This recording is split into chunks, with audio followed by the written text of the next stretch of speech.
Oh, that guy's giving it. He's got some pipes on him, that boy. I think it's Europe. It sounds Eastern European. Interesting call for that national anthem, mate. No. But the right call. Oh, come on. You bastard. You bastard. Talkin Ballocks. Talkin Ballocks. Talkin Ballocks. Welcome back to Talkin Ballocks, the podcast where all ball sports are welcome. But right now, the World Cup has taken over our lives. And also, we're level on our draft picks. Unbelievable, Ash. I mean, it's almost like we scripted it, which obviously we didn't. But at so many points as well. 95 points each after all of the games, all of our stupid bonus point rules. And what do you know it? We're absolutely locked, tied on 95 after the group stages. So amazing. Keeps it interesting. And obviously we just really did really well with the balanced draft. And yeah, on to the knockouts with loads of points to hand out. So it's going to be tight to the end. And in the end, it was the last game that sort of gave me a little bit of a lead because our two teams were playing each other, Congo and Uzbekistan, and Congo managed to get the win, which put me level on points with you. So I've overcome a bit. You had a bit of a lead for a while. I was getting worried, but I hung in there. Absolutely. And like you just mentioned, Sam, the group stage is done. Donezo, done for. No more it's early days or they'll grow into the tournament.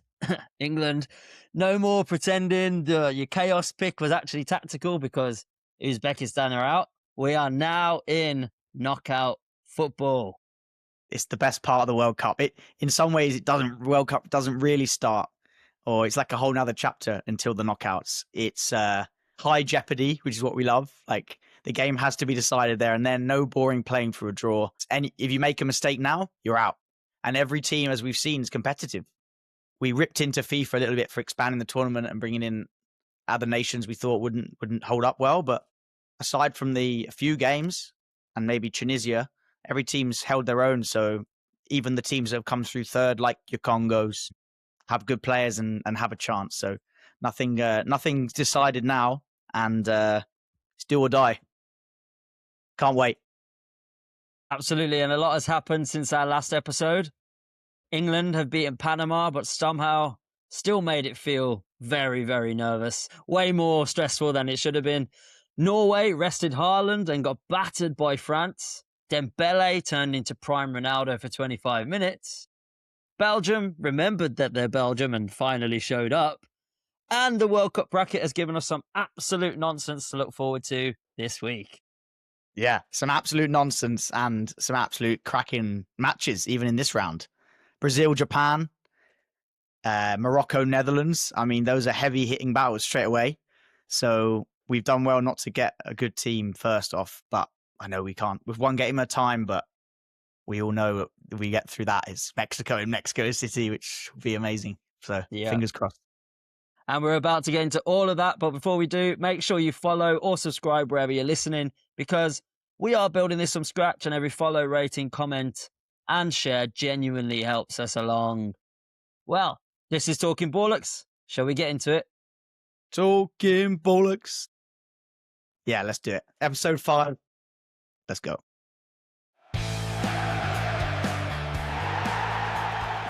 England, Panama, man. Let's talk about it. What the fuck was that? I know. 2-0, England beat Panama, but we made it a little bit hard work. This is a team that didn't score a goal the whole group stage. Croatia and Ghana both beat them 1-0. So obviously they were quite tight at the back and they made it difficult for us as well.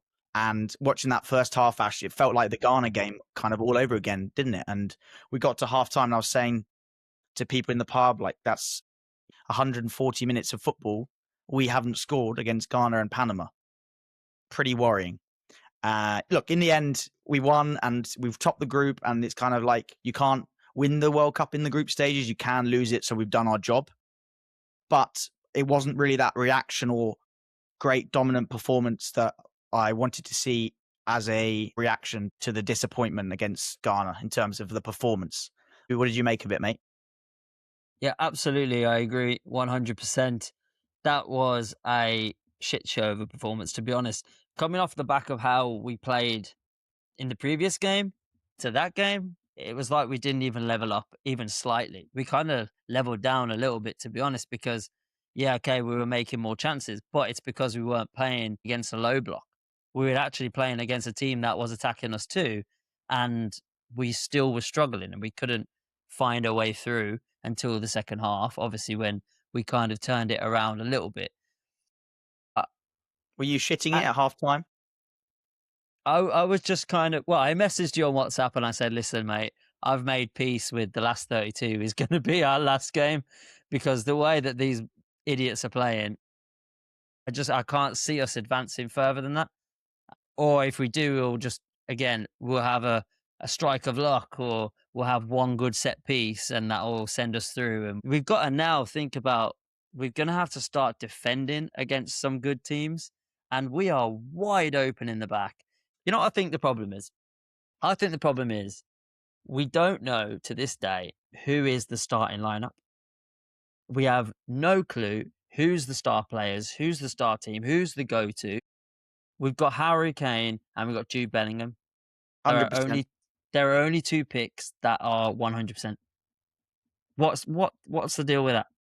Yeah, agreed. 100% agreed.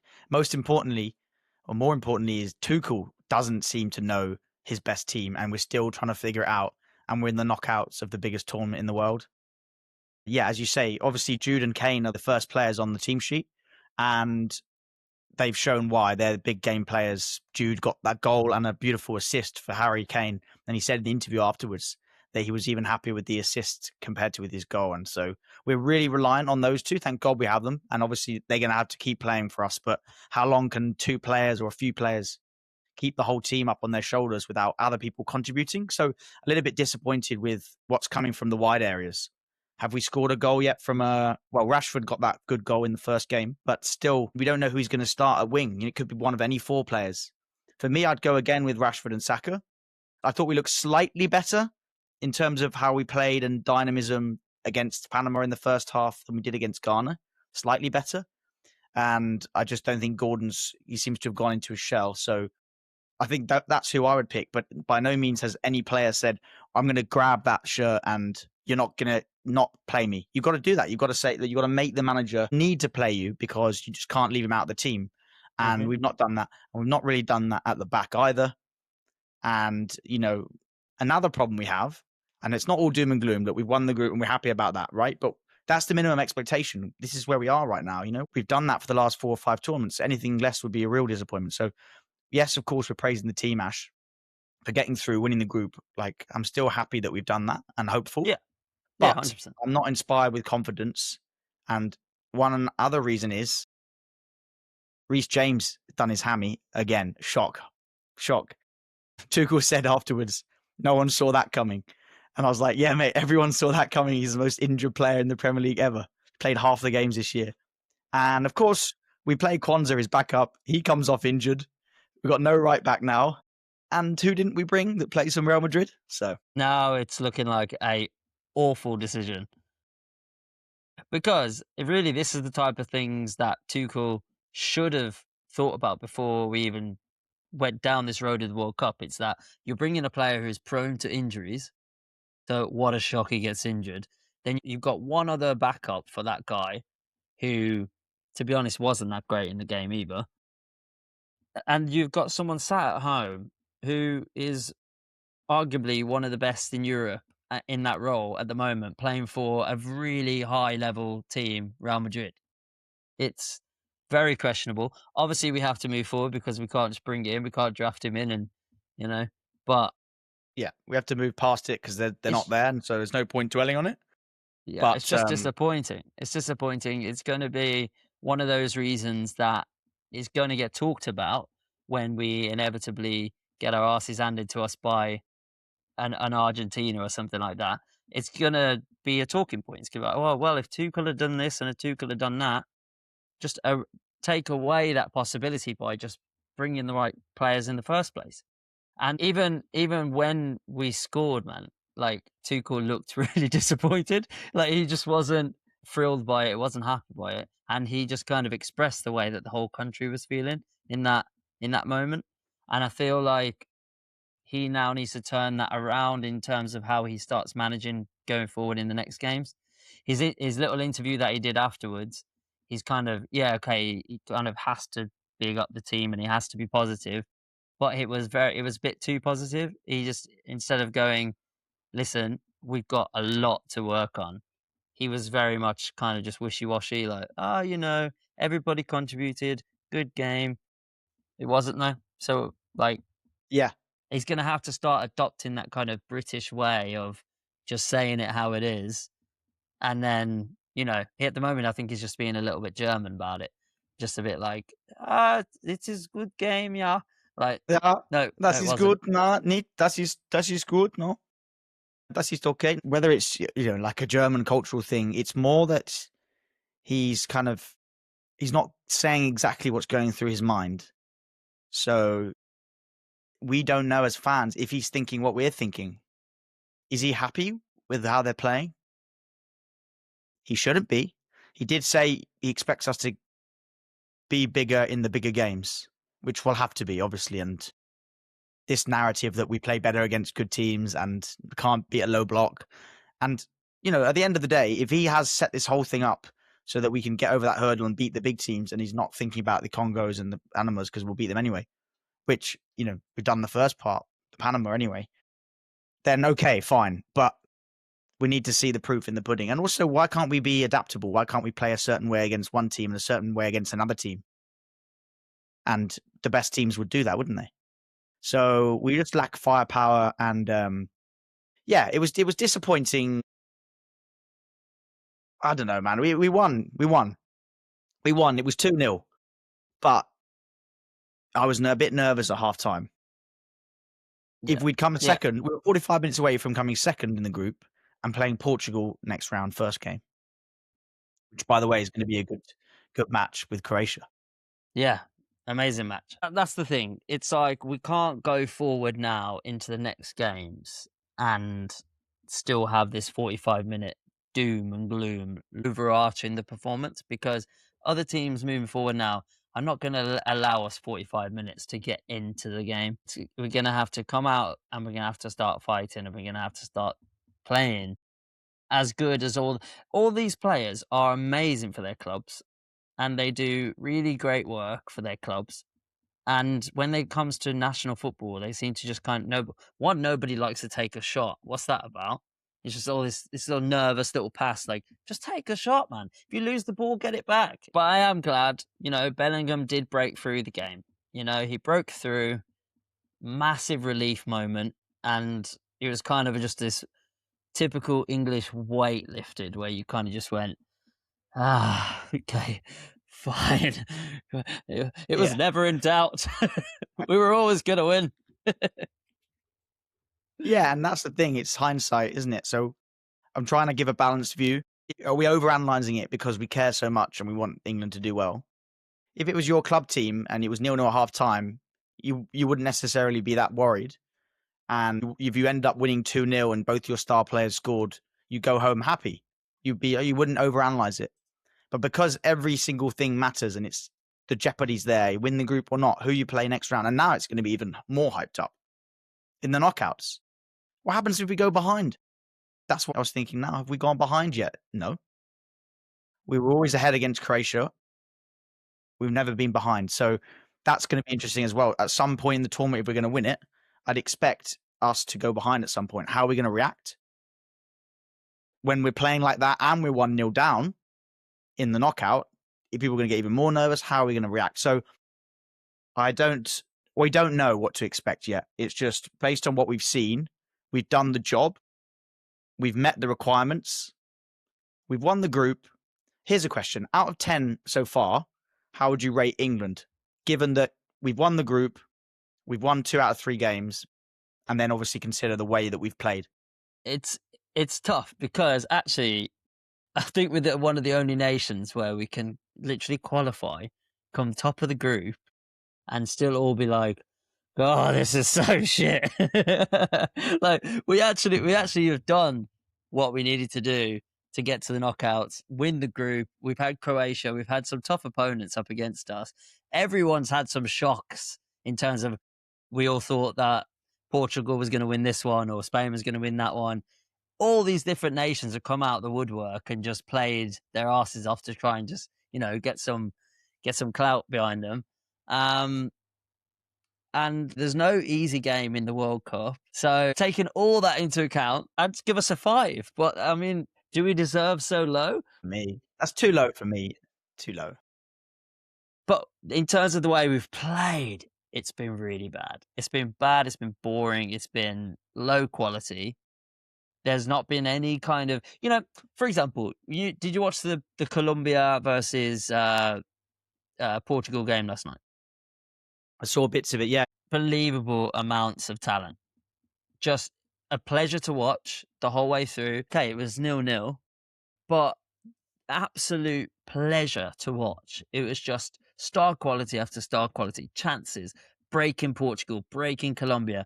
It was like this end, that end, this end. It was just so fast paced and such an interesting game to watch. You put that performance against what we saw England play, and you kind of go, we're a 5 out of 10. It's boring football. It's stressful football. Yeah, but mate, they might have looked great. Okay, I absolutely, first of all, get what you're saying. When you compare us to how France are playing, how Argentina are playing, yeah, we're not quite there at the moment. Agreed. What I would say is, though, would you rather be playing great football and look talented, but you finish second, Portugal, and now you play Croatia? Or would you rather be us and we're a bit boring, but we've won it? Obviously, the latter, right? So it is a results game, and I would just say that. So I think if we had to judge the performances over the 3 games, I'd give it a 6. And if we have to judge the results, we've won 2, drawn 1, we topped the group, so I'd give that an 8. So I think it's a 7. If we'd won all 3 games, it would have been a 9. If we'd won all 3 playing brilliantly, it's a 10. So yeah, I think trying to be balanced here, but certainly not confident that we'll beat Congo. They did just beat Uzbekistan 3-1 to qualify. They've shown that they're not just kind of like a glamour opponent, They've got this momentum going. They've got nothing to lose. So they're going to come at us. They're going to come at us like a train. My question for you, Sam, is: do you think that England over those 3 games, right? You said performance is a 6, right? But are we actually improving game on game, or are we doing just enough, just so we don't lose? Good question. No, if anything, we've regressed, haven't we? Let's be honest. We've done just enough to win the group, but that is the goal. So we always judge everything on the result in football. Managers are sacked based on the results. The results is priority. The performance and the way you play and how entertaining you are is a secondary thing for me, anyway. Right? You'd rather win every game 1-0 and win the World Cup, obviously. Although I'd have a heart attack if that was the case. But to answer the other part of your question, I don't think we've necessarily improved, no. And also, I don't think it's helped that we've chopped and changed the team. Tuchel has. We've made a lot of changes here and there, and I get it why. We've got a squad, and he doesn't know his full team, as we said earlier, his best team yet. So I don't think that helps with consistency, with rhythm, with the cohesion of playing together. And maybe that's why it's been a bit disjointed. And so let's be honest, we've played one really good half against Croatia and one pretty good half against Panama. And then the other 3 halves were not so good. So if you're going to win a tournament, you're going to have to play a full game of 90 minutes. Maybe Congo is the opponent, but we can do that. We'll show up. And I do expect the players to rise to the moment. We need a 4-1 or something, or a 3-0 and play really well against Congo, I think, just to give that boost and energy and hype. Also, here's a question for you before we move on to other games then, Ash. Is there any part of you that thinks maybe it's slightly a good thing that we're not smashing every game and winning and all the hypes in the country, it's coming home and there's all this hype about it and all the media and there's all these expectations? Do you think it's fine? Is it better for the players that they're just sort of still got a point to prove and it's not like they're already writing our name on the trophy, or is that just bollocks? No, absolutely not. Because you know what? We get to do this once every 4 years. Why not get our hopes up and get excited and go to the pub and feel all of these emotions? We should be feeling like that once every 4 years, not winning 3 games, coming there top of the group and feeling deflated about it. Like that's just what that style of football and the way we've played has done to us as fans, as people as observers. It's not that we've got overly excited or we're being highly critical. It's just we're not hopeful about what we've seen. That's it. And you're describing the way we feel, which is fair, and that's absolutely right. The results is one thing, but the way it's making us feel, yeah, I agree with you completely. I was playing devil's advocate a bit there. Yeah, and I think at the same time, as soon as we beat DR Congo in the last 32, I think you'll see that start to ramp back up. People will go, we could win this. People get behind it. Right now, it's a bit doom and gloom. Nobody's sure about the team. Nobody's sure what's going on. We don't know if we're coming or going, who's injured, who's not injured. And we haven't played a formidable opponent. And that's what I think is really in the back of everyone's mind. That's why we're not getting hopeful or anything, is because we haven't come up against it yet. And everybody's expecting, as soon as we do come up against it, we're kind of going to go, shit, we don't know how to play football. But we just need a bit, like, we get DR Congo out the way, send them packing, get them on the flight, get us to Mexico City. We'll smash Mexico 4-0. And then all of a sudden, World Cup fever will come back and back alive. Just as you said, we'll beat Congo and the Congo flag fell off. Hey, guys, it's a good sign. The Congo flag just fell as we said we were going to beat them, so I'm taking that as a good omen. It's the new witch doctor. I'm gonna have, yeah, it is. I'm gonna have to take it down actually until the next game. That's a good point. Now I can't be having that. Sorry, Congo fans. You've done well now. You've got me 9 points, but I don't want you getting any more points now. So get rid. So I'm gonna have to. I'm not gonna be disrespectful to the flag, but it's going in the cupboard. I'd have thrown it over the left shoulder. Don't need that. Don't need that press. with some salt. Get out of here. Mexico will be next, and then it'll be Brazil. So I'll be getting rid of them all. That Congo flan, you can go. Mexico, you can Mexico. God. Oh dear, oh dear. But yeah, I think all that aside, listen, we topped the group. We're gonna do it. It's there. It's in the boys. We know it's in the boys. We know that they can switch on if they need to be. They just need to get involved. They get to do it once every 4 years, man. Just fucking go for it.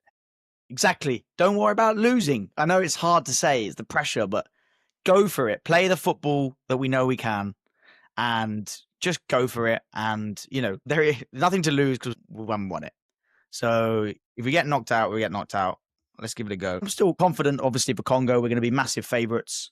It's on Wednesday night at 5 p.m. kickoff, Ash. 5 p.m. kickoffs. Oh, by the way, one thing we haven't discussed, Harry Kane. Let's give him some props. Record breaker. Fair play, yeah. And the witch doctor released him from the curse and he scored, so. Yeah, exactly. Did you see as well, like, the witch doctor appeared on Piers Morgan? He's getting out there. I did see that, yeah, him and Simon Jordan, yeah.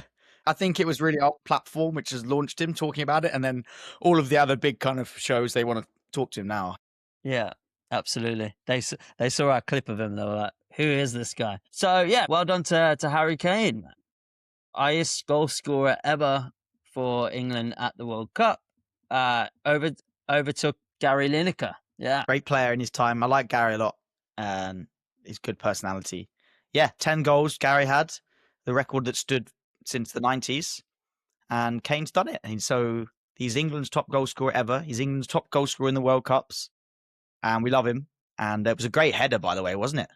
Right. Brilliant, really good header and great ball from Bellingham into Kane. But that's classic Kane. He didn't even really get in front of his man that much, just enough to get there first. And it was a great header to keep it under the bar.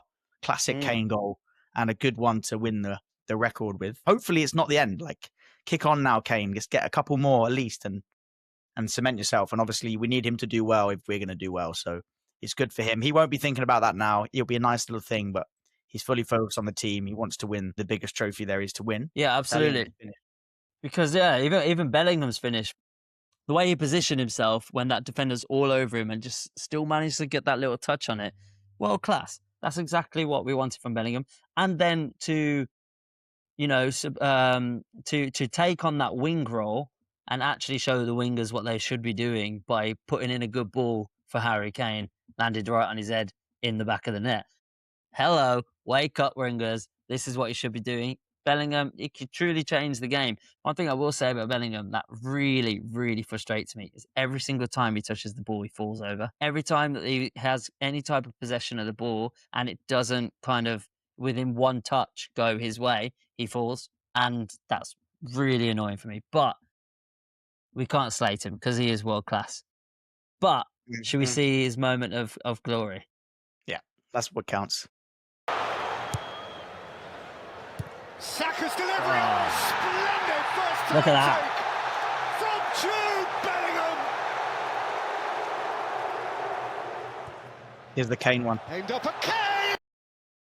Lovely stuff. Absolutely brilliant. Back of the net, Harry Kane.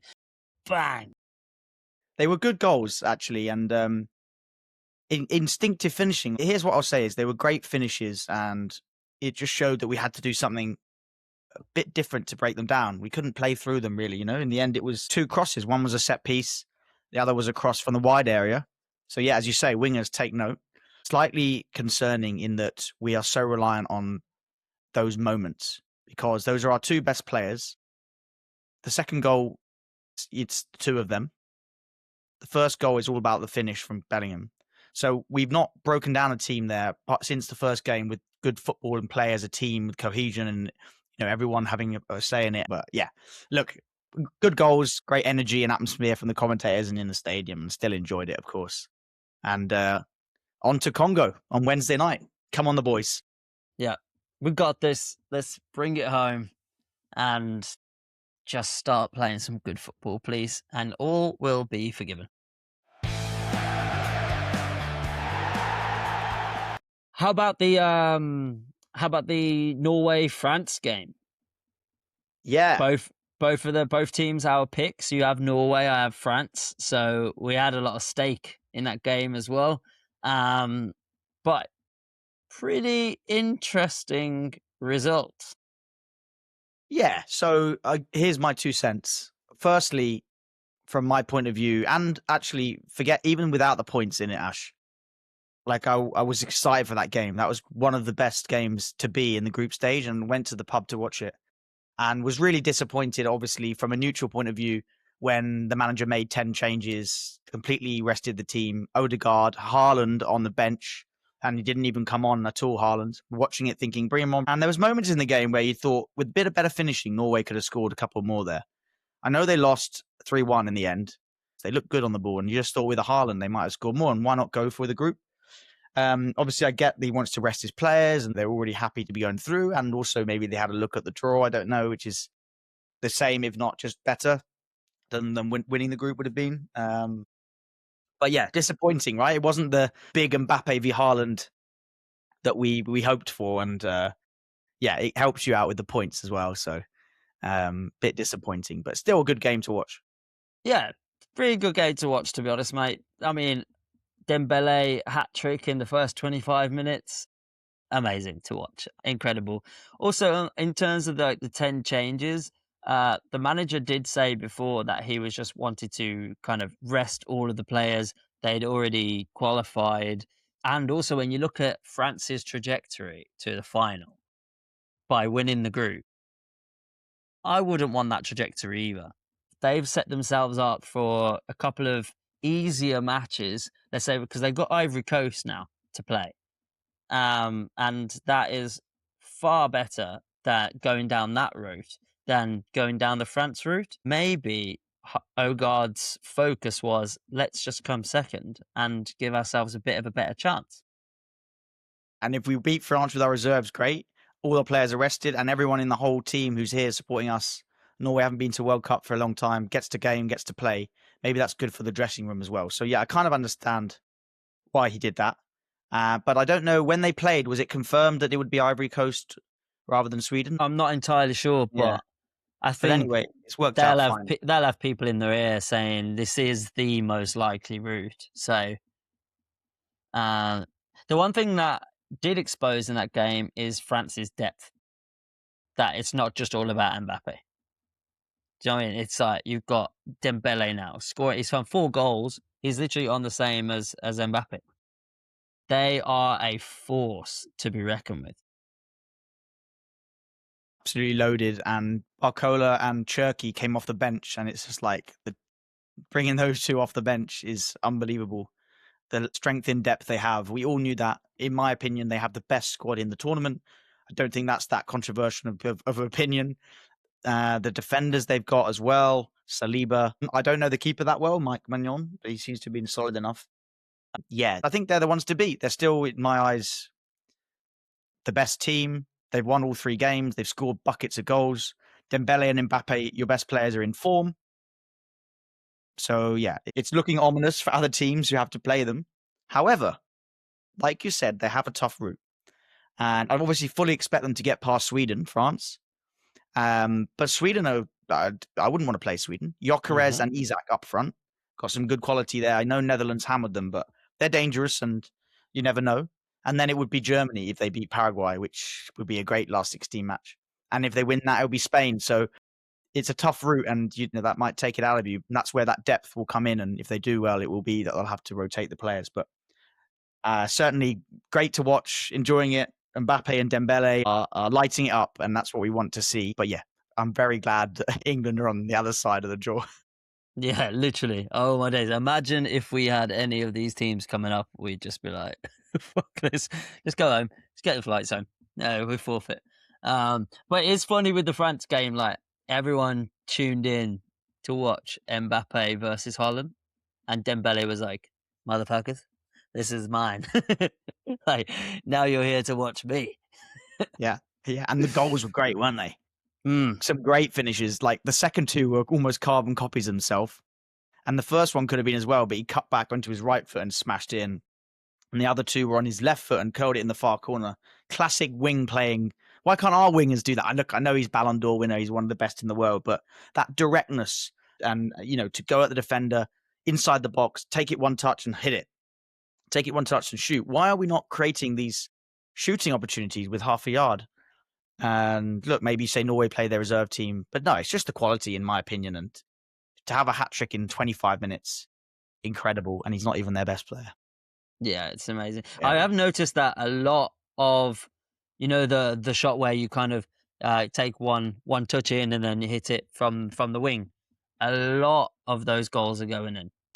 Like, it seems almost like the ball maybe or something, the ball or the goalies are not seeing the ball coming, but every single time someone actually takes a decent shot in that angle, it's flying in the net.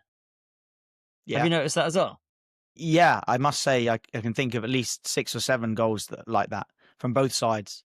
There was something about the ball, potentially, I read, that it's a bit of a different ball, and perhaps that's why there's more goals this year per game. I don't know the technicalities of it. It's Adidas ball, isn't it? So potentially, maybe there's more spin on it. But yeah, you expect more the keeper to get across and save him a few more.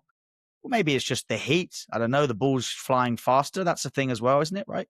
The hotter it is, the faster the ball will fly. It could be a number of factors, but we want to see goals anyway, so I'm happy about it. But maybe hopefully some wingers of England are watching and like, let's try that, lads. Have a pop. Yeah. How about we just have a shot for once? I know. It's frustrating. I was shouting at the TV. Yeah. Have a fucking shot. Yeah. Shoot, man. And it's just so frustrating, isn't it? How about fucking goals flying in, mate? Belgium Finally turned up. I know, finally 5-1 against New Zealand. End up topping Group G, and just they came out of nowhere. Trossard scores twice. De Bruyne scored. And, by the way, De Bruyne became Belgium's oldest World Cup scorer ever. Okay. Another good stat there. Lukaku became Belgium's all-time top world goal scorer with 6 goals. Okay. Not that many. Not as many as Kane's 11, is it? I'm not surprised they beat New Zealand. They had to, right? They drawn their first 2 games. They had to win it. But they won it well, 5-1. And hey, look, they'll be thinking, look, we've not had the best start, but we're getting momentum at the right time. You'd rather win the last game and have that going into the next game. You put 5 past them. And they've got a good route as well. They've got a good draw. Belgium. I think they're playing Senegal. Senegal, which we could have played. Look, that's gonna be a tough game. Actually, I wouldn't be surprised if Senegal Yeah. win that.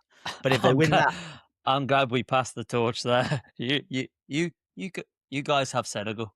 yeah, We'll take DR Congo. yeah, 100%.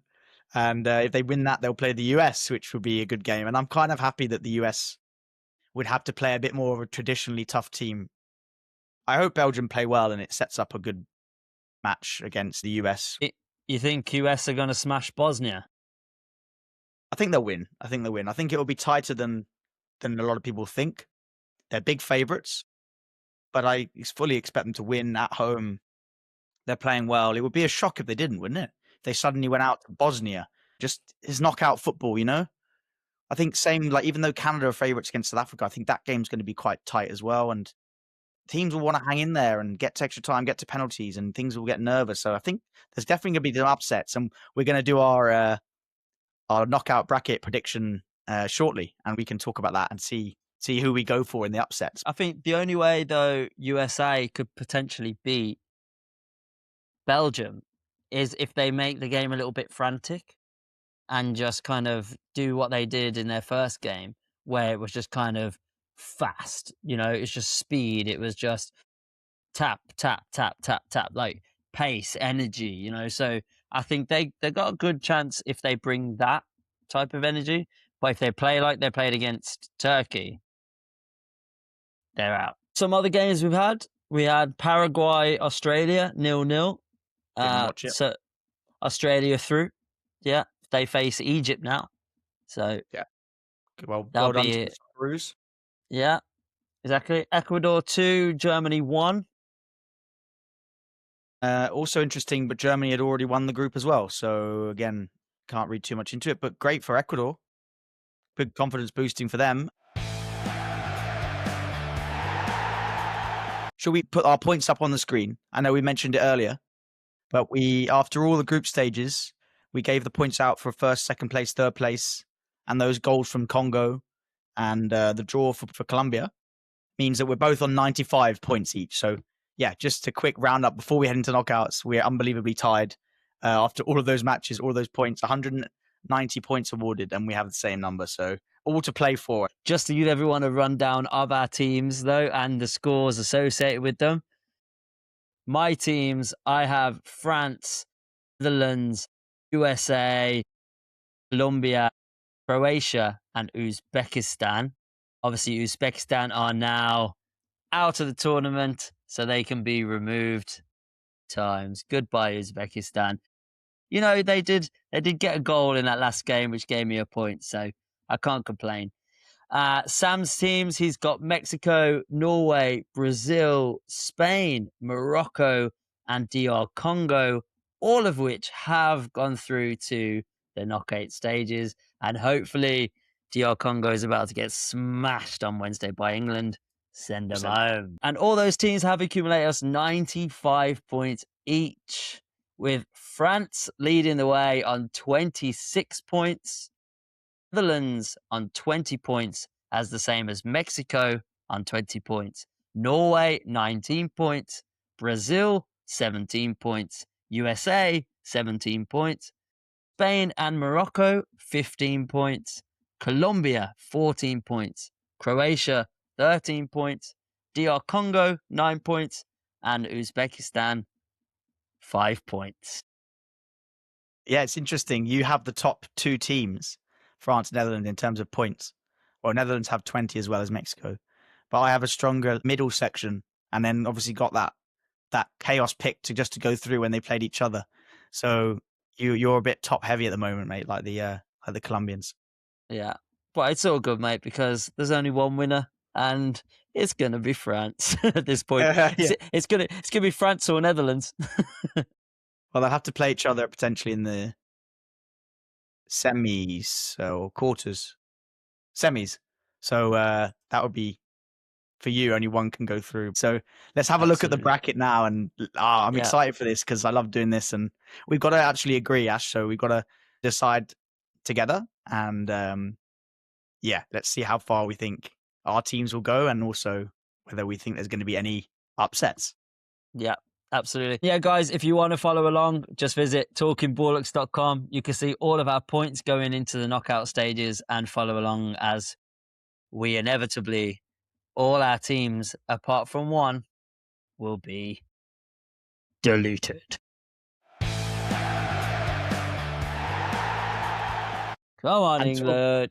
Talking of England and teams being eliminated and only one team being the champion, we're now at the business end of the tournament, Ash. And this is when the tournament really gets started. Jeopardy in every game, possible penalty shootouts, which is just drama that we love. And what we're going to do now is, before the first knockout game kicks off, Canada, South Africa tonight, we're going to go through the bracket and decide together, we have to agree, where each team going through in each match, and as they go forward, deciding the quarters, the semis, and then obviously the eventual winner. So we need to decide whether it's going to be all the favourites or whether we think there might be a few upsets in there. And if we disagree, we have to state our case and pick one together and see who our joint bracket winner is for the World Cup 2026. Okay, let's go for it. So, Ash, we've brought up the predictions on the World Cup Predictor app website, and we are now going to go through every game. Let's start from top left and go down and decide who we think's going through. So, first up is on the left side of the draw, which contains the likes of Germany, France, Portugal, Spain, USA, and Belgium. But do we think they're all the favourites are going to go through? So, Ash, let's start with Germany and Paraguay. I think this is an easy one for me. Paraguay, they've done well to get through, but I think Germany will have too much for them, and I see a pretty solid 2-0 win, something like that, for Germany.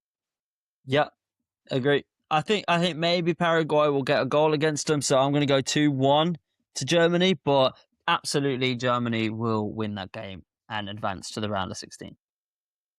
There we go. That was an easy one. The next one, which is should be a cracking game. Two teams with some firepower in it. Sweden, of course, they had a pretty tough group with the Netherlands and Japan. They won 5-1, didn't they, in their first game? So they definitely got some firepower with the likes of Alexander Isak and Victor Gyökeres of Arsenal. But it's France we're talking about, and that would be probably the biggest shock in the World Cup for a long time, wouldn't it? They're the favourites. So is there any point talking any more about this one? No, absolutely not. Put France through, and who doesn't want to see France versus Germany in round of 16? That's going to be one of the best games in the round of 16 for sure. Tasty. South Africa, Canada.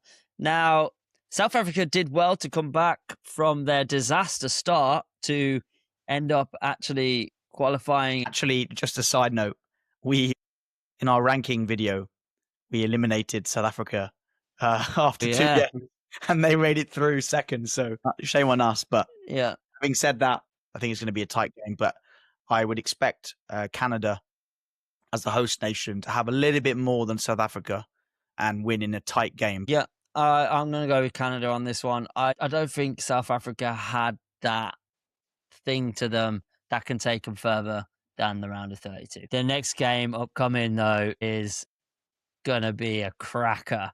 Netherlands and Morocco. Who is going to win this game? That is going to be close. Me personally, I think the Netherlands are going to win it just because, that German guy who predicted they're going to win the World Cup. So they have to technically win it for that to become true. But just in general, I think Netherlands have a really strong chance. They looked great in their first 3 games. Morocco also looked really good, very fast paced on the ball. But just Netherlands have a little bit more to them, a little bit more star quality all around the team, where Morocco kind of have just a few star players. But I think Netherlands got an all-round team. I think it'll be a 1-0. I don't think it'll be a big scoring game. You think 2-1? I think 2-1, but I agree with you, Ash. It's going to be tight for sure. Both two great teams and a tough draw for both. And Morocco, of course, did well last time getting to the semi-finals. So I agree with you. I think both teams have looked good going forward. Brazil struggled to break Morocco down. But I would say that with Van Dijk in the Netherlands defence, they're just a little bit more solid at the back and a bit more experience in big matches. And so in a tight game in the knockouts, I'm going to give them the edge. But yeah, would put Netherlands going through to play Canada. Right. Portugal and Croatia. Interesting one. 2 second-place teams again. That's a tough draw there for these two teams who finished second, but that's what you get when you don't win the group. And look, England avoided that by beating Panama, right? If they'd come second, this would have been the same tie because Portugal ended up drawing to Colombia. Colombia won that group. So Cristiano Ronaldo, Luka Modric, what do we think, mate? Well, bit controversial because I'm wearing the shirt, but the Portugal-Colombia game that just happened, right? Really good game, as I mentioned earlier in the episode, end to end. But it was mainly Colombia. It was Colombia making the opportunities, Colombia going forward, like shots on target like galore. Portugal looked not that great, to be fair. If Croatia could come out here and give them a real run, I think they might have a shout, mate. Portugal's team on paper is outrageous. It's just star after star after star, like some of the best players on the planet for that team. But they weren't clicking in that Colombia game. Or in the first game against Congo. You know, all they've done is beat Uzbekistan, who are being eliminated. So they've drawn against Colombia, a good team, yeah, and Congo, you'd expect them to beat. And maybe that's a sign for us as well, by the way, that game against Congo, that, you know, England shouldn't take them lightly. We'll get to that. But it sounds like you're earing towards Croatia. I think Portugal will manage to make their way through it. Portugal are the better team on paper, right? And we don't know which Portugal are going to show up. Ronaldo is going to need to do better and play like he did in the second game, not the first and the third. So I think for this one, just based on an aging Croatia, I think they've done well to get out the group, and I think Portugal will just have enough, and I'd be putting them through. Yeah, it's a fair point. And you know, I am wearing the shirt, so yeah, go on. Yeah. And we want it to happen as well. Yeah. We want it to set up a potential Iberia playoff. Yeah, absolutely. Who doesn't like an international derby? Exactly. Talking of that, Spain. there's no contest there. Sorry, Austria, but no, on Austria came second in their group. This is actually one of the occasions where a first place team has to play a second place team. So it's not the easiest draw for Spain. Austria coming second in the end. That was a great match against Algeria, 3-3 that they drew. And they scored in the 96th minute, Austria, to equalise, which meant that they came second instead of third. But actually, they've got a tougher game if you look at it. Algeria have got Switzerland. Austria, a pretty good team, and I think they've done well to get this far. But yeah, no point talking about it anymore. So we've gone for all favourites at the moment. It's looking good, isn't it? But now to one of your teams, and who's hosting the World Cup, USA, and they play Bosnia and Herzegovina. Do you think this is a easy match and then they'll roll them over? To be honest, I haven't really seen Bosnia play. I'm not going to lie. Maybe they have been doing pretty well, but I don't know. I think USA they're on home soil. They're going to be fine. Yeah, agreed. So yeah, we got the USA going through as the hosts. Now, who will the US play in the last 16? Will it be Belgium or Senegal? I think this is actually a pretty sneaky good tie. Senegal are pretty dangerous. They obviously done well in the African Cup of Nations, and they had a tough group, Ash. They had to play Norway and they had to play France, right? And they scored, against both those teams, conceded 3, but beat the other team in that group. I think Belgium haven't looked that great apart from that last game. And so should we judge Senegal by having played Norway and France? I think this is going to be close. Belgium don't give me confidence. Obviously they're the favourites, but I think Senegal could do it. Yeah, I think they could do it. Yeah. I think after the 5-1 win, I think they might get a little bit of a battery in the back, Belgium, and a bit more confidence to go into that Senegal game. They're also going to know the kind of team they're up against in terms of the way Senegal have played. Is Senegal good enough to go through to the last 16? I think so. They're definitely one of the best African nations. They're 18th in the world. But I mean, that's nothing to shrug about. So Belgium is 10, to be fair. No, Belgium I are don't still know. the favourites. I'm happy to go with Belgium. Yeah, I think it would be a bit of a wild pick to go Senegal here. I think okay, they have played great and they are very pressing as a team, but I think Belgium just have that kind of experience in world class. Okay. That's fine. Right. So we'll come back to that side of the draw for the round of 16. Some tasty matches there. And we'll head over to the other side of the draw, of which the first match is Brazil and Japan, which is a very tasty game. I'm looking forward to Yes. watching this one. Japan have looked very good, haven't they? They have indeed. I think they are a solid team. They look great. They look confident. They are just like the normal Japan that shows up, you know. They look like they can take on Brazil, mate. Brazil, they look a good team, but I haven't seen the best performance from them yet. Maybe they're going to bring it out against Japan, but from what I've seen so far, I've got Japan winning this one, mate. Yeah, I was actually thinking the same. So our first upset, we put Japan through. And the reason I think that is Brazil haven't showed me that much. It's less about Brazil not being that good, more about, I think, just Japan are underrated. And they're a really good team when I've watched them play. They score goals for fun. They're quite solid at the back. They drew that game with the Netherlands. And they're workmanlike, aren't they? They're busy. They're running all over the pitch. And I think they'll give Brazil a tough time. And it's going to be close. I can see it, extra time, penalties. And yeah, let's go with Japan. Yeah, let's do it. Biggest upset of the World Cup so far, I reckon. Would be. And I'd love to see it.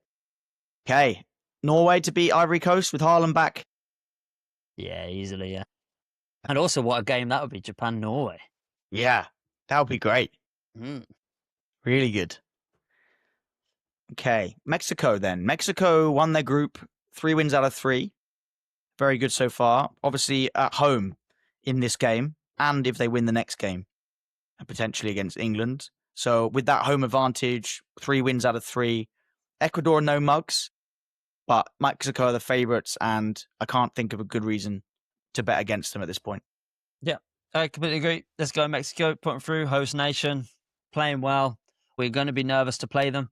So, yeah, it'd be a good game against England. And talking of that, yeah, England, come on.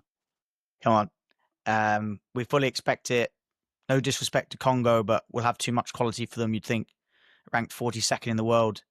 And England to come through that one and then set up a fantastic tie against Mexico in Mexico City in the Aztec Arena. An absolute spectacle. And we're going to struggle with that altitude. But we could talk about that once we've got DR Congo out the way. Argentina to beat Cape Verde. No question. Cape Verde done well to come second, but Argentina look great. They'll win that comfortably. Australia and Egypt. Got Egypt going through here with Mo Salah. I think they did quite well in the group stages. Drew with Portugal, didn't they? And I think Australia have done well to get out the group. But Egypt, I expect to have too much for Australia. Yeah, 100%. They'll send the ruse packing. Yeah. All right, interesting one. What do you think about the next one? Switzerland and Algeria. My mind instantly goes Switzerland, but I think Algeria have got this. Really? Why? Just how they played in their last game. They looked pretty solid. I think they scored like 3 goals, right? Yeah. So Switzerland, I haven't really seen them play a lot. I haven't watched many of their games, so I can't really judge it on the fact that I've seen them play. They are a solid team always, but I don't know. I think just based on that last performance from Algeria, might be an upset. Yeah, and I think, look, Switzerland did well. They got 7 points, but they had a fairly comfortable group. They managed to beat Canada 2-1 in that third game, which decided the group stage. But apart from that, they weren't really tested. And I do think Algeria have a good team. Switzerland traditionally do well, and they've got good players, but I've not seen anything spectacular from them. I'm happy to go with Algeria here, I think, based on the fact that it'll be closer than people think, and they might just edge it. Nice. Now, this would be a good game. Could be, yeah, but Colombia looked pretty solid, didn't they, against Portugal? Yeah. Ghana also played really well. But the way that Colombia played against Portugal, Colombia, mate, like, they looked so good. Honestly, their finishing ability needs some work. They need some kind of pep talk on actually getting that ball in the net. But the chances that they create against Portugal, yeah, unbelievable. Straight through over Ghana. Okay, there we have it. So we got most of the favourites going through, but we've predicted Japan to beat Brazil and Algeria to knock off Switzerland. So a couple of upsets there. I think that's fair. And now we've got some really tasty ties. It's going to get a bit more difficult. So let's go through it then. We'll go back to the top left, guys. Germany and France, two European absolute heavyweights. Both countries have won this World Cup multiple times, and it's going to be a cracking match.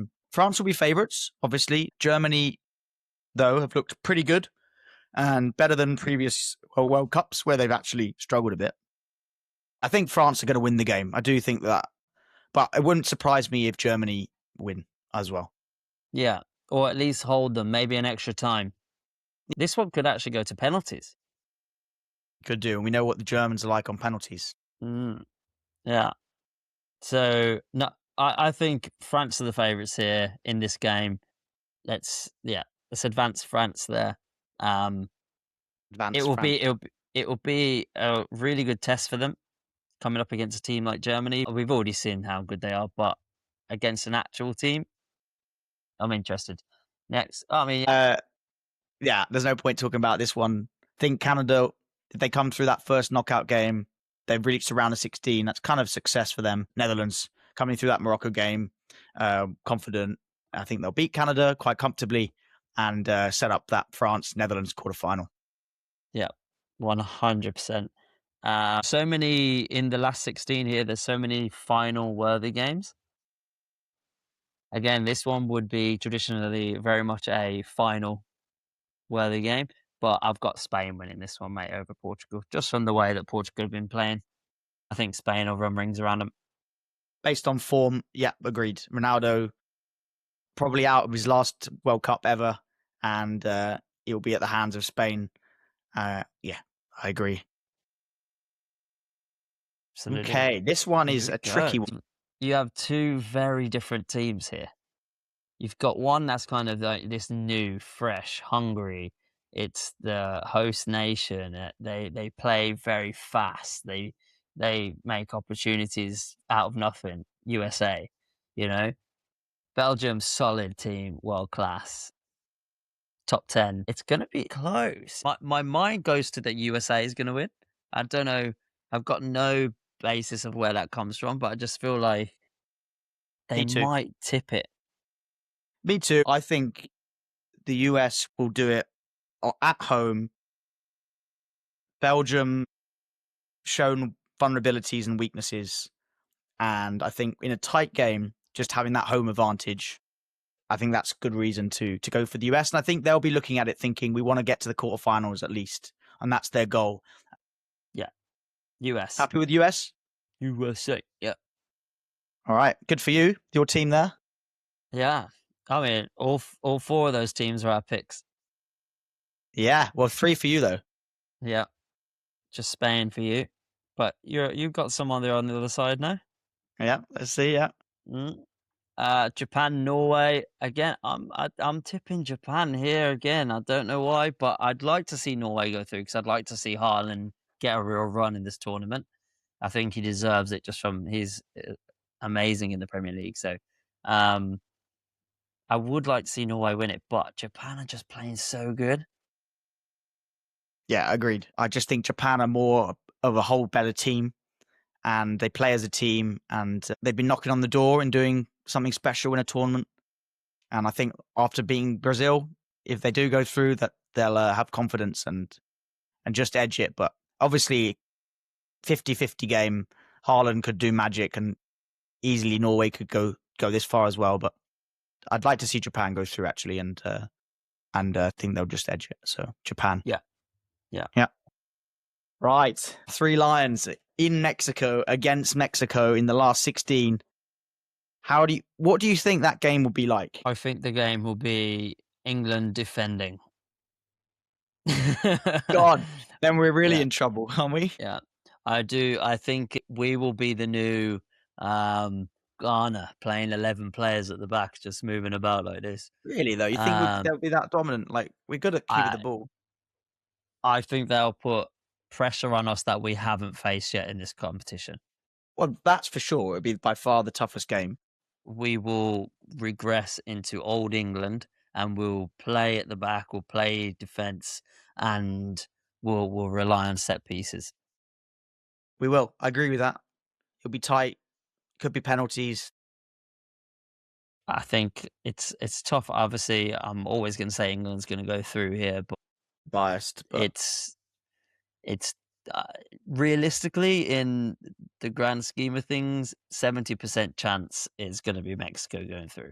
no, 30% that's England. far too high. That's far too high. No, come on. It's still England here. We're still going to step up. And Yeah. Mexico are And not just that amazing. they're not, but they are playing well, and they are delivering the results, and they're playing some good football, and it's interesting to watch. And so when that comes You up know, against England, personally, I just feel like going into that game, they have a better chance of winning it, but we have to pull it out the bag, and we will pull it out the bag. So England definitely are going to win, but fair enough. It's going to be close. I think if you're an England player and you got this far, this is what you play football for. You know, I think they'll rise to the occasion of playing in Mexico for the first time this tournament against Mexico. That atmosphere in the Aztec is iconic. It's going to be amazing. They're going to feel that adrenaline and they're going to feel those, you know, the goosebumps of the atmosphere. And I just think the star quality of those players, that they'll rise to the occasion and put on a show and the whole world's watching. And I hope that that would be the case rather than shrinking into our shell. And I think that could be a magic game. So tough game, but yeah, we're not counting out England just yet. So let's do that, Ash. And I mean, at the moment, it's looking like we play Japan, which if someone offered you that draw a year ago, you'd snap their hand off, wouldn't you? right, 100%. It's looking nice. Argentina to beat Egypt. Yeah, of course. Yeah. Come on. And then Algeria and Colombia. I'm sticking with my little Colombians. I'm not gonna lie. Yeah, I'm happy with that as well. I think Yeah. they're the slightly stronger team there and Yeah. set up an all South American quarterfinal. Mate, you've got only one team left in the bracket.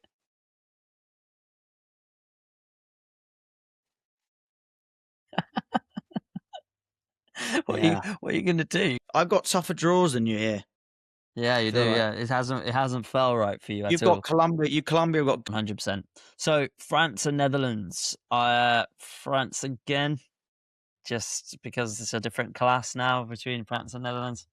but your German guy who's predicted the World Cup predicted this here to this stage and predicted that Netherlands would beat France at this stage and go on to win it.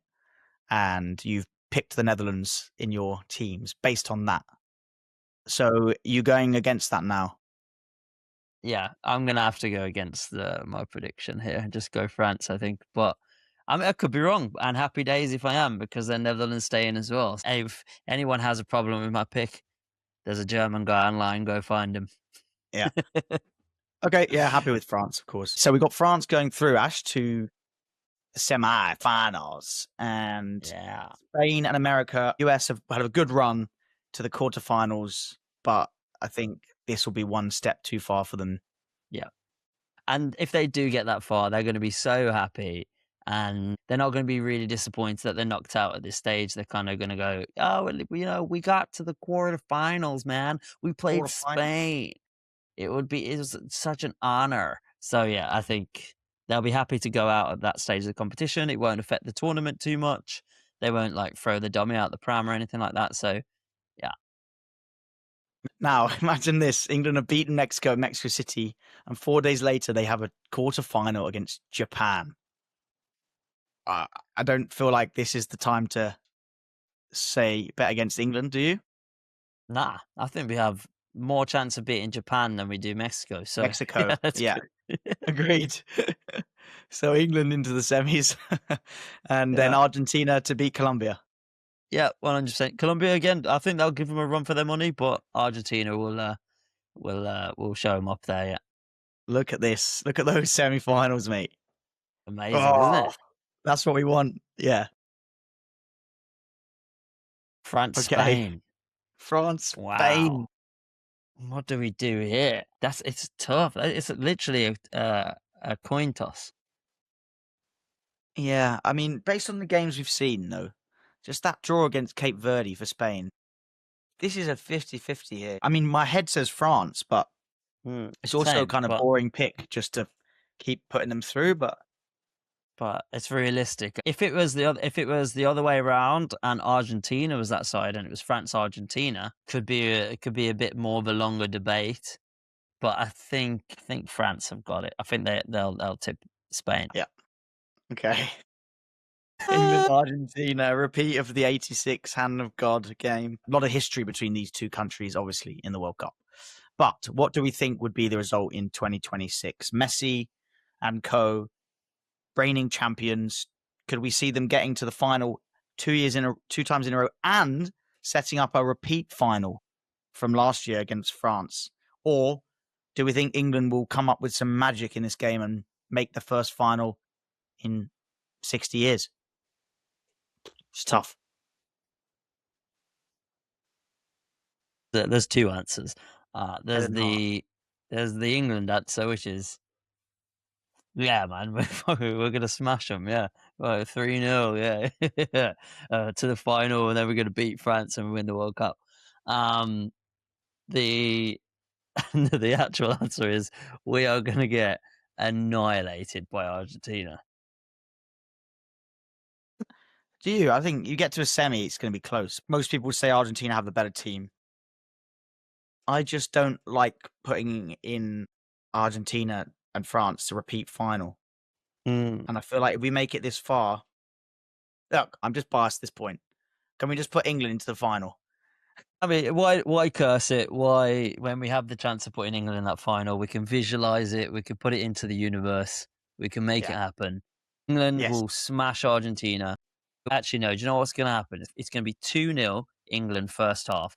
Argentina's going to come back 2-2. It's going to go into extra time. We're going to score an extra 2 goals. They're going to get 1 goal back, and we're going to go through, and it's going to be 4-3 England extra time. You heard it here first. There it is. I hope that happens. So we see England making it through and coming up against the tournament favourites, France, which this would be, by the way, Ash, France, if it happens, France's 3rd World Cup final in a row, which is probably the first time that's ever happened, I would say. I think making the final is the goal, and then I just feel like on that day, like France will be so disappointed to lose it last time, and I can't see us winning that final against France, even though my heart's there. At the same time, look at France's run compared to ours. You know, they're going to have to go all out against Germany, all out against Netherlands, all out against Spain. England, Congo, it's all right. Mexico, okay, we could beat them. It's fine. Japan, not that much of a challenge. Argentina, we're going to have to really go for it. And then if we do win that, we're going to have such a stick on us that we might have that little extra boost against France that France might lack in that final game. Who knows? In one of those games on the lead up, Mbappe injury. I think it's a very good argument. And if we're trying to find reasons to say why England can win, yeah, I think that's like the games are every 4 days. So there's not much time for rest and recovery. What I would say is France do have a deeper squad, so they can probably handle it better for tournament football than anyone else. But yeah, I think mentally to come through those games and then have to do it again in the final, maybe that's one step too far. Whereas England have just beaten Argentina in the semi-finals and, you know, maybe had a comfortable game against Congo and could rest the players. So we're going with England. No, but I used to say we can't hold France off and it'll be a penalty. Just couldn't do it. Imagine it went to penalties again in the World Cup final. And oh my God, I don't know what I'd do, mate.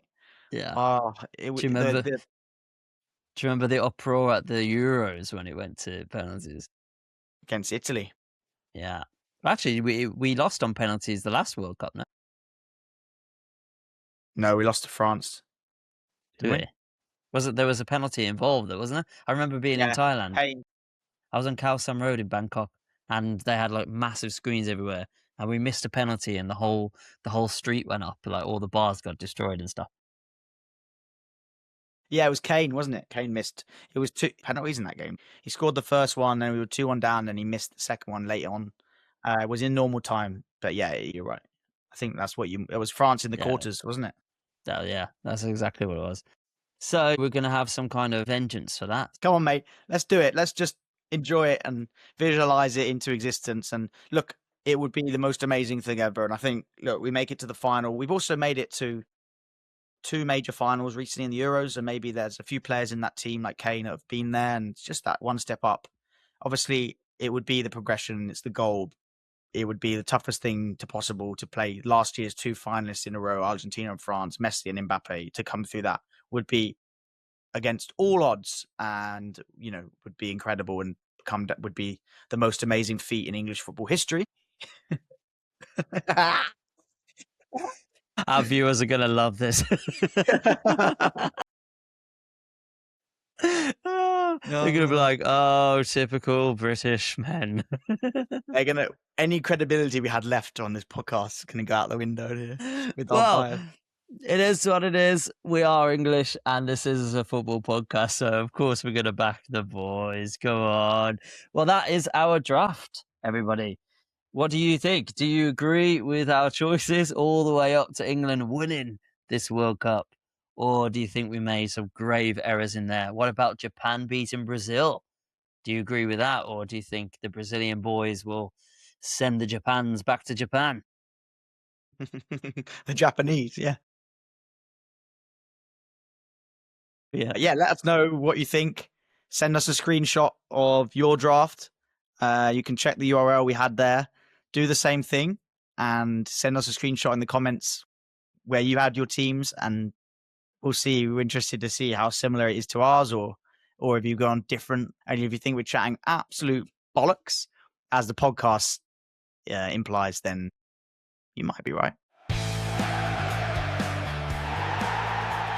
Right. A new segment, Ash. This is the World Cup quiz. We love a quiz around here. And since it's the World Cup, we're going to do a quiz on World Cup history. So not just this tournament in 2026, but all-time World Cup history, players, winners, everything you can think of. So we've got 10 questions each, and they're in 3 tiers. There's 3 beginner questions, there's 4 intermediate questions, 3 expert questions, and we've each got a set of 10. We're going to set a clock of 2 minutes each, and if you waste too much time on one question, that's your fault. So you either answer it, you pass. If you pass, you can come back to it later, and we'll count how many points we get out of 10, and that will go to our points tally that we have going at the moment, which I think you're winning 10-8 at the moment. So lots of points up for grabs here, mate. So let's get into it.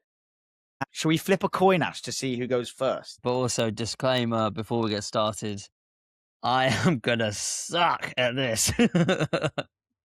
I'm awful at quizzes, but yeah, well, I'll give it a good go. Yeah, I think my football knowledge might be slightly better, and there's some tough questions in here, Ash. So do you want heads or do you want tails? The heads for me, please.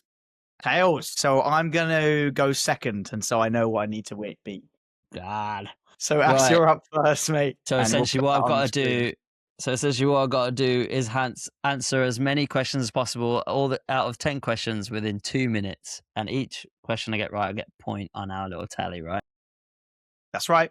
And there's 3 beginner, 4 intermediate, 3 expert.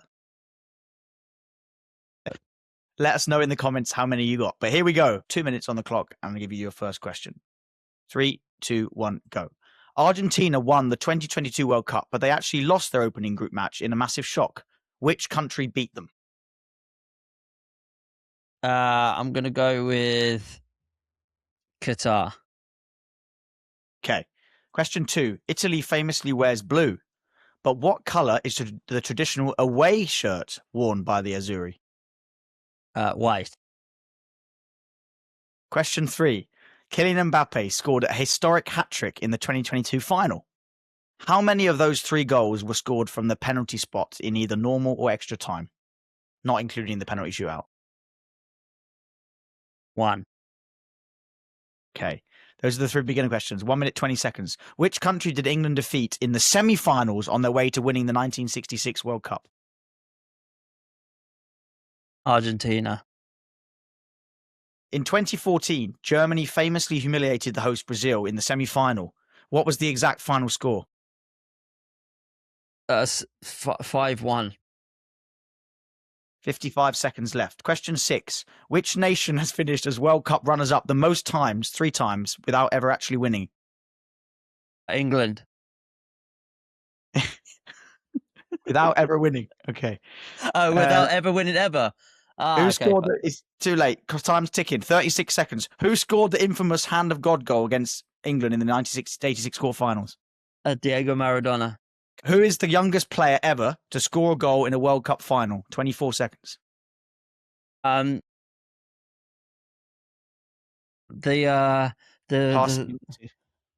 You've got 2 questions coming.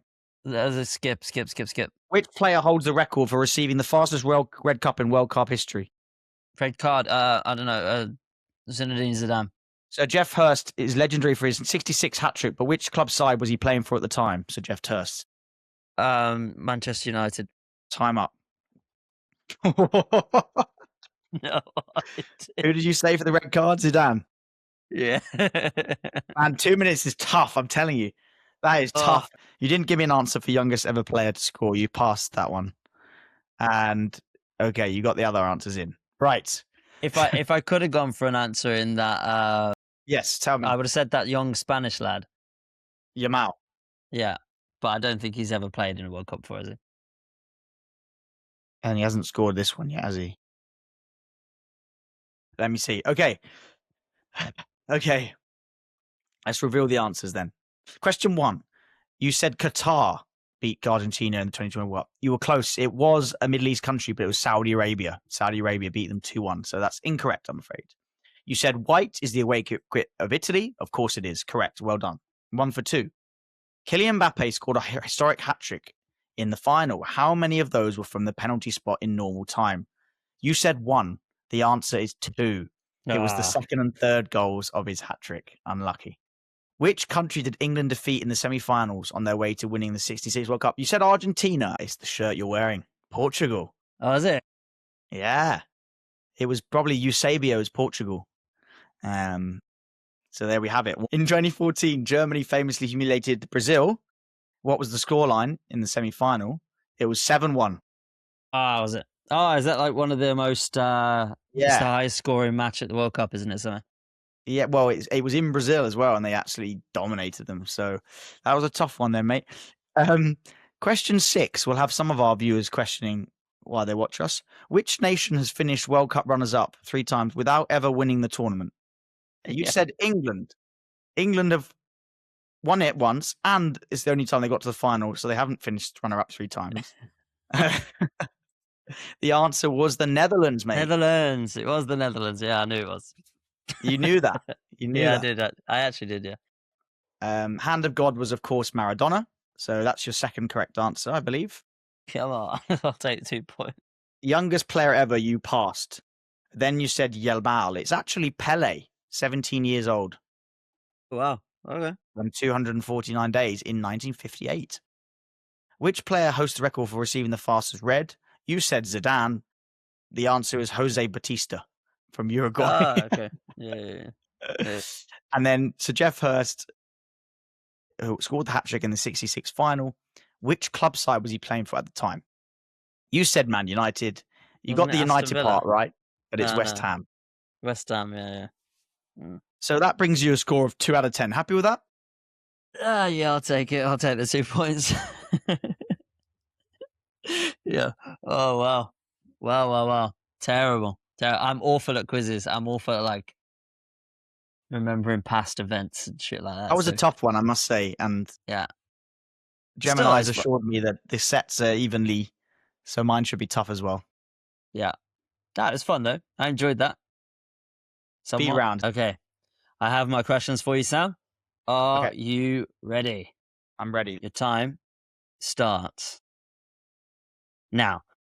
Brazil has won the most World Cups in history with 5 titles, which 2 European nations sit just behind them with 4 titles each. Italy and Germany. Question number 2. Cristiano Ronaldo made history at the 2026 World Cup by becoming the first man to score in 6 different tournaments. Against which national team did he score his historic goals in the 2026 group stage? Uzbekistan. Question number 3.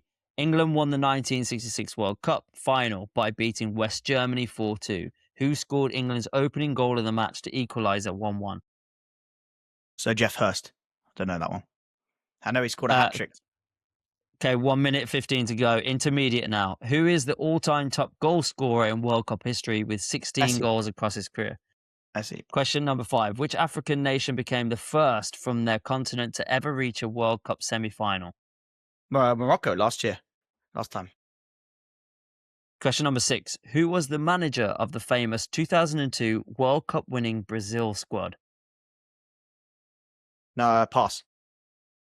Question number 7. Which English player famously won the Golden Boot at the 1986 World Cup in Mexico?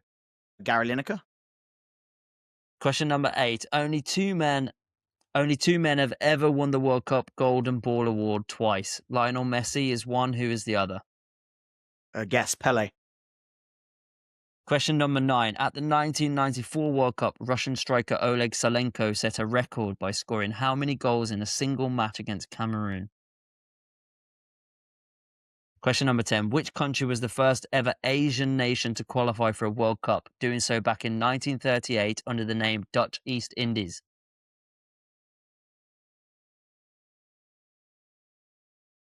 Time's up. Yeah, but I've started, so you're finished. That's the mastermind rule, isn't it? I've started, so I'll finish. Dutch East India Trading Company. I don't know, mate. Suriname. No, that's not in Asia. Never mind. Ah, fuck. Oh. I'll change it to like fucking Nepal or something. Nepal. So, let's go through your answers. Let's find out if you've beaten more than 2 points. It could be very close. First question.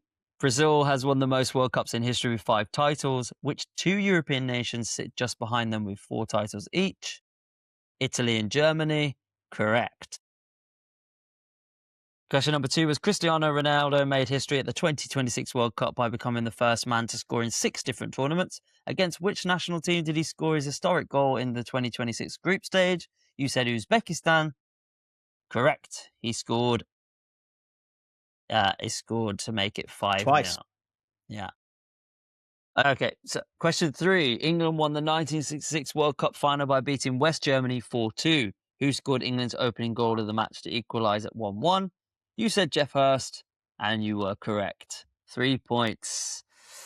Question number 4. Who is the all-time top goal scorer in the World Cup history? You said Lionel Messi. Of course, as we all know, it is Lionel Messi. That was an easy one. Yeah. For number 5, which African nation became the first from their continent to ever reach a World Cup semi-final? You said Morocco, and it was Morocco in 2022. Question number 6, who was the manager of the famous 2002 World Cup winning Brazil squad? You actually passed this question, but the answer was Luis Felipe Scolari.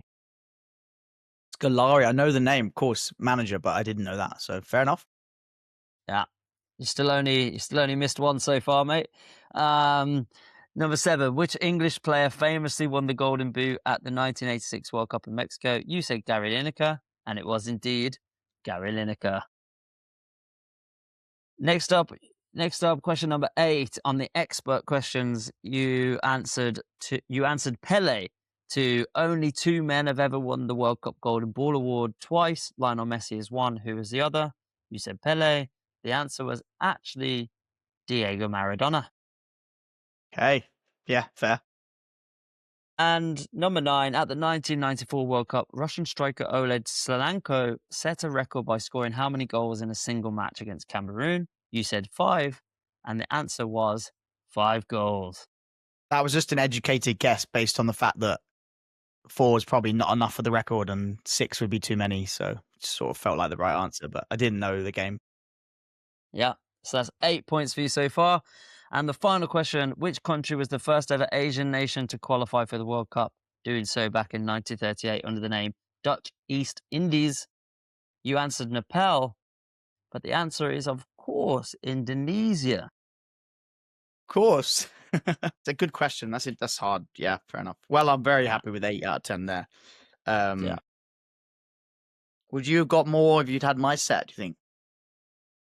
No. You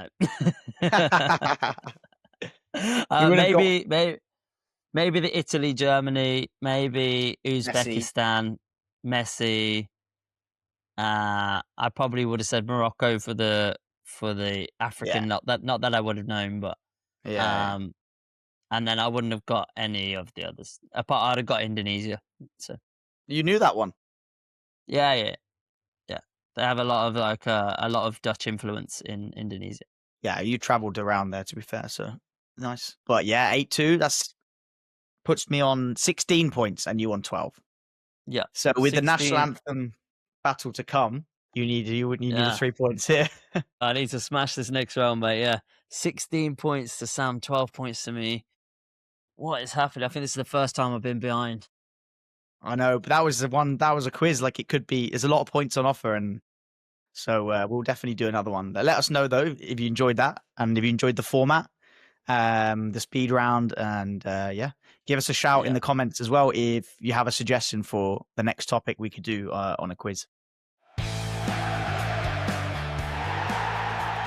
Okay, guys, welcome back again to one of our favorite segments, which is the World Cup Anthem battle, where we each generate a random country in the World Cup, one that we haven't generated so far in previous episodes. We get their national anthem, we play it live for the first time that we're hearing it as well, and the other one has to guess whose national anthem that belongs to. It's harder than you think, guys, because with some of these national anthems, you have no idea what's going to come out. So I'm excited to see what we've got this week. Hopefully we don't have the same one. I think I want to go first this week. So. Okay, that's fine by me. Let's do it then. You need the points here, mate.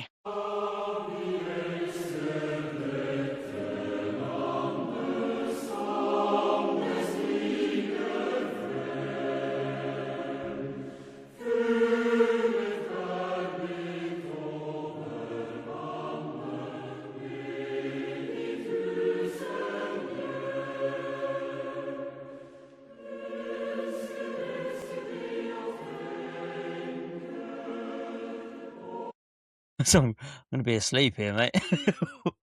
You had your eyes closed, but I was falling asleep there. That sounds like the hymn you were forced to sing at school. Yeah, exactly. Sounds like Sunday school. Oh, that was awful. That was so boring. What nation would have that? What sort of music do you think that was? Quite, so it's like a sort of very high pitched choiry thing. Yeah. You wouldn't want to be singing that, would you, at the World Cup? Nice. So again, I couldn't really work out the language there at all. I was trying to see if it was some kind of like Germanic or French, and couldn't work it out. Music wasn't like typical of anything. Yeah, it wasn't like, that's like African or that's Middle East. What I would say is it's very regal, and I'd say it sounds quite old, as in a nation who might respect opera and this kind of ancient Yeah, medieval, wasn't it? It was quite medieval. Absolutely medieval. So in that sense, I think you've got possibly the choice between Austria, just before that, like kind of Mozart-y shit. Not sure. I actually enjoy Mozart. Austria, You're frozen, mate. Belgium, or Switzerland are my 3. Right, that's who I've got in my mind.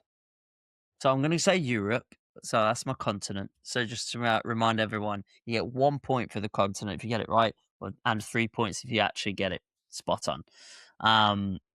So I'm going to say Europe, and just because it does sound so la-di-da, and I'm gonna go Austria, and it's only Austria. because it sounds kind of influenced by some Mozart and opera and stuff. I don't know. Yeah, it's all Austrian. Yeah. I see where you went with that. I think Austria's a good shout, to be honest. Whether you would have picked up Germanic as the language potentially, though, but yeah, I think that's as good as guess any. So, you want the good or the bad news first? Always the bad. The bad news is it's not Austria, I'm afraid. The good news is it is a European country, and you really weren't far off with your logic. So you do get 1 point for getting the continent correct. But the answer that would have given you 3 points, Norway. That's Norway's national anthem. That is Norway. Yeah, but you got Europe right, and you got the medieval Viking, and That's true. but you didn't think Norway didn't come into your head then? No, I just imagine Norway's national anthem to be like Vikings, like banging the drums. Shit. I don't know. Yeah. So, like, I was a bit shocked. That is tough, because imagine that back in the day, Norwegians, the old Scandos, the Vikings coming to take over any land and pilgrimage any land, and that's what they end up having their national anthem. That's embarrassing. I suppose it's medieval. I'm in disbelief. Still don't believe it. Yeah. Anyone not from Norway know that one in the comments before I revealed it? Let us know. Right. Do you want to hear mine? Oh yeah, come on, bring it on.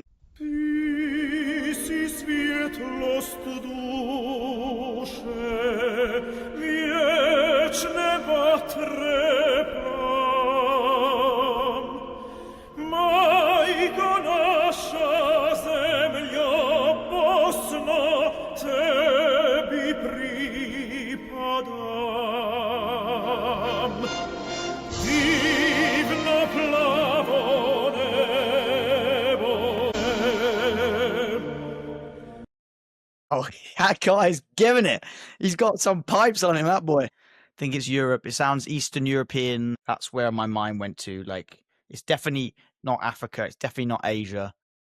Unless it's a colony, of course, which would make it challenging. Not South American, obviously, it's not Spanish. So I think it's Europe, and it's definitely not Western Europe. It wasn't French. It wasn't German. So that leaves me with Bosnia, Uzbekistan, because it could have been similar to Russian. It did pop into my head. It's not Germany. It's not Switzerland. Okay, so Uzbekistan or Bosnia. Now, are we counting Uzbekistan as Asia? We probably are. It's next to Russia, isn't it? But it's on the Asian side, which means that I'm not on the same continent. Yeah, it could have been. It was a little bit Russian. It's Eastern. It's Bosnia. I'm going to go for the fact that if I'm wrong, it's more likely to be Europe than Asia. That my backup is 1 point. And my first thought was Eastern Europe would have been Bosnia.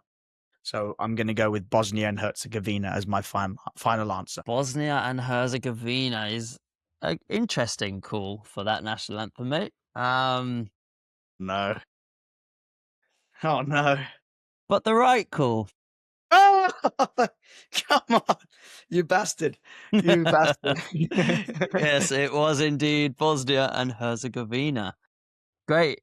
Yeah, you had good logic there. You almost strayed there into Uzbekistan territory. No. And then you pulled it back. I was half tempted to just be like, oh, yeah, what about Uzbekistan? Yeah, tell me a little bit more, yeah.